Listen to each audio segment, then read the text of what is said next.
Bismillahirrahmanirrahim. Assalamualaikum warahmatullahi wabarakatuh. Perkenalkan, nama saya Puspa, NIM H04-17301, Prodi Pendidikan Fisika.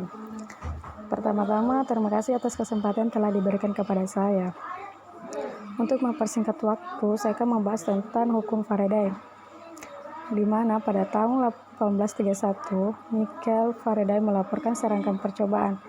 Nah, terdapat 3 percobaan, yaitu eksperimen pertama pada gambar 721A, dia menarik seutas kabel ke kanan melalui medan magnet, arus tetap mengalir di dalam loop.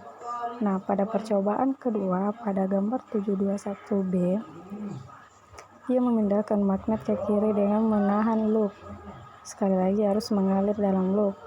Percobaan ketiga pada gambar 721C, dengan loop dan magnet diam, dia mengubah kekuatan medan. Dia menggunakan elektromagnet dan memvariasikan arus dalam koil. Sekali lagi arus mengalir di loop. Nah, eksperimen pertama adalah kasus langsung dari GGL gerak. Menurut aturan flux, epsilon sama dengan min do theta per dt. Diketahui bahwa GGL yang persis sama muncul dalam eksperimen 2 adalah gerakan relatif magnet dan di loop.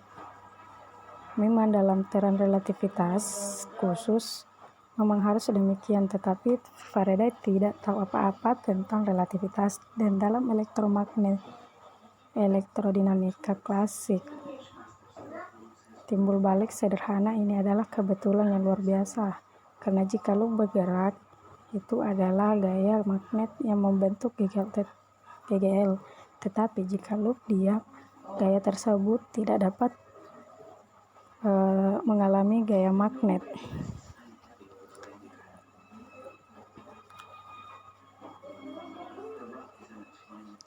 Nah, medan magnet yang berubah menginduksi medan listrik. Medan listrik yang diinduksi ini lah yang menyebabkan GGL dalam percobaan 2. GGL sama lagi dengan laju perubahan flux, di mana epsilon sama dengan phi kali E kali DI sama dengan min D theta per dt. Maka E terkait dengan perubahan B dengan persamaan phi kali E kali DI sama dengan min integral SB per do B per dt.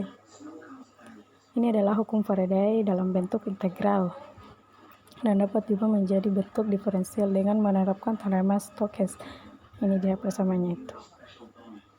Turunan. Nah, pada percobaan ketiga,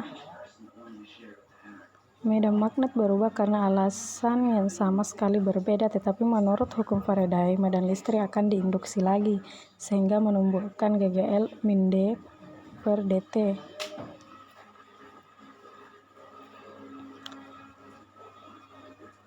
Dapat dimasukkan ketiga kasus, dan dalam hal ini kombinasi yang apapun dari mereka ke dalam secara semacam aturan flux universal apapun dan A.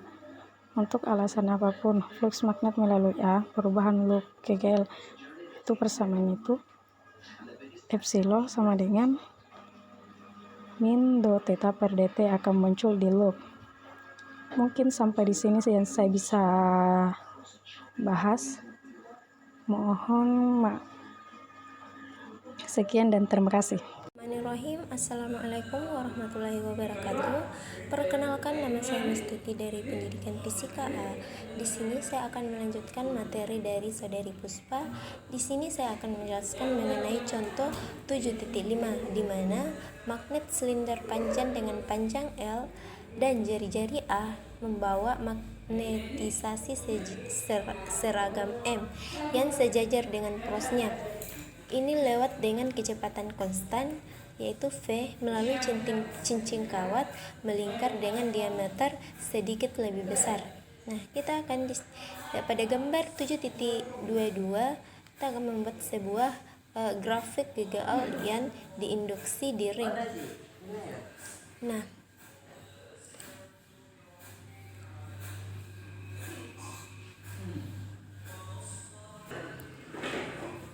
untuk solusinya yaitu medan magnetnya sama dengan medan magnet solenoida dengan panjang arus permukaan KB sama dengan NV.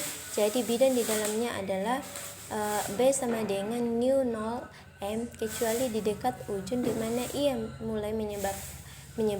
Kemudian flux melalui cincin adalah 0 jika magnet berada jauh. Itu membangun hingga maksimal di mana nu 0 NVA atau jari-jari pangkat 2 saat ujung terdepan melewati dan turun kembali ke 0 saat ujung trailing muncul, yaitu pada gambar 7.23a. Nah,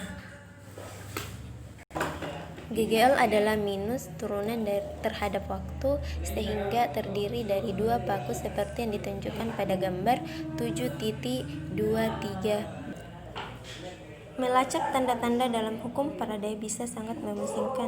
Misalnya di X, yaitu di contoh 7.5 kita ingin tahu ke arah mana di sekitar ring arus induksi mengalir. Pada prinsipnya aturan tangan kanan melakukan tugasnya. Nah, itu kita sebut positif ke kiri pada gambar 7.22. Nah, jadi arah positif arus dalam ring berlawanan arah jarum jam seperti terlihat dari kiri.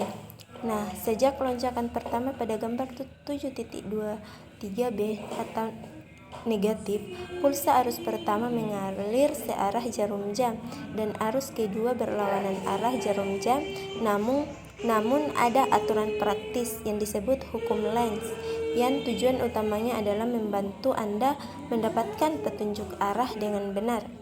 Nah, kemudian kita masuk ke contoh 7.6 di mana demonstrasi ring lompat. Jika Anda melilitkan kumparan solenoida di sekitar inti besi misalnya setrika ada di sana untuk memperkuat medan magnet. Nah, letakkan cincin logam di atasnya dan pasang. Cincin itu akan melompat beberapa meter di udara. Terus mengapa apa yang terjadi? Nah, untuk solusinya, sebelum Anda menyalakan arus, flux melalui ring adalah 0. Setelah itu, sebuah flux muncul ke atas dalam diagram, dan GGL yang dihasilkan di ring mengarah ke arus atau di dalam ring.